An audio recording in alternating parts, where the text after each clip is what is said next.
Quand tu ouvres l'évangile selon Matthieu, tu entres dans un récit vivant écrit pour des croyants qui, comme toi, vivaient des tensions, des questions, parfois du rejet. Ils se demandaient, est-ce que Jésus est vraiment le Messie?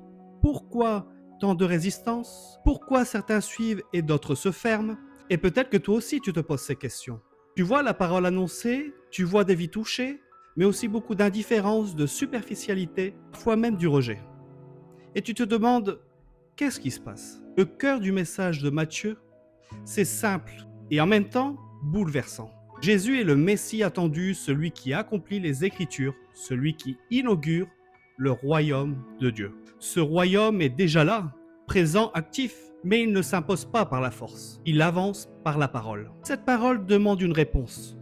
Pas une réponse théorique, juste un oui du bout des lèvres, mais une réponse du cœur, une réponse qui transforme la vie. S'il fallait résumer ce que Jésus veut te dire aujourd'hui, ce serait quelque chose comme ça. La parole de Dieu est semée généreusement dans la vie, mais tout dépend de la manière dont ton cœur l'accueille. Alors Jésus raconte une histoire toute simple. Il parle d'un semeur qui sort pour semer.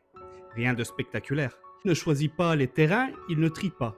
Il sème partout. Le long du chemin, dans les endroits pierreux, parmi les épines, et aussi dans la bonne terre. Et quand tu écoutes cette histoire, tu réalises vite que le problème n'est jamais la semence. La semence est bonne, puissante et vivante. Le problème, c'est le sol. D'abord, il y a la semence qui tombe le long du chemin. La terre est dure, assez.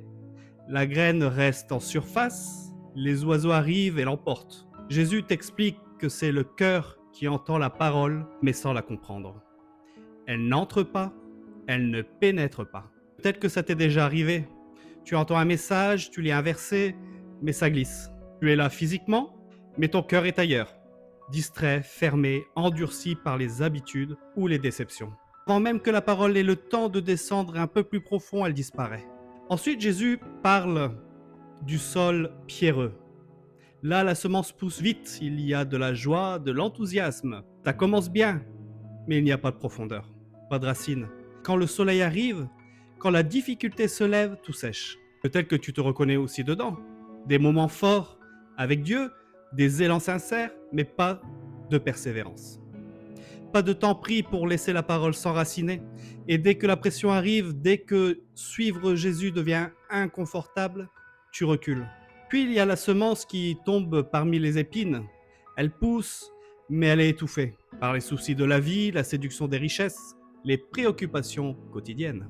La parole est là, mais elle n'a plus d'espace. Elle est noyée dans le bruit. Peut-être que ton cœur est rempli, trop rempli. Trop de choses, trop d'urgences, trop de priorités. À force, la parole n'a plus la place de produire du fruit. Et enfin, Jésus parle de la bonne terre, celle qui entend la parole, qui la comprend, qui la garde et qui porte du fruit.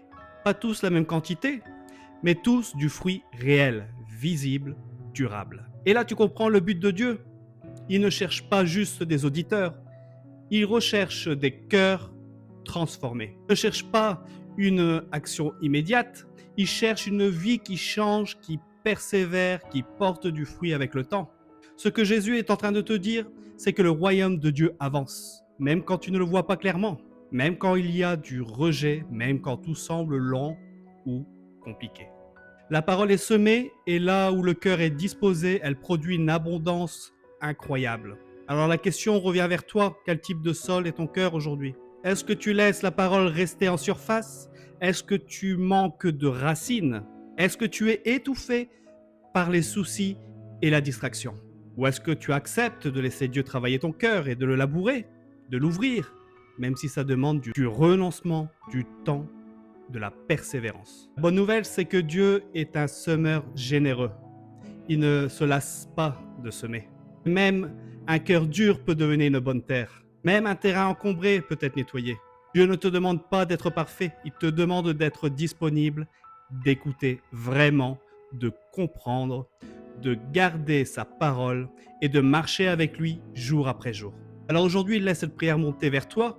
Seigneur, fais de mon cœur une bonne terre, enlève ce qui est dur, ce qui est superficiel, ce qui étouffe, et laisse ta parole porter du fruit dans ma vie, pour ta gloire. Parce qu'au final, c'est comme ça que le royaume de Dieu avance. Silencieusement parfois, lentement souvent, mais sûrement. Et Dieu n'a pas fini avec toi.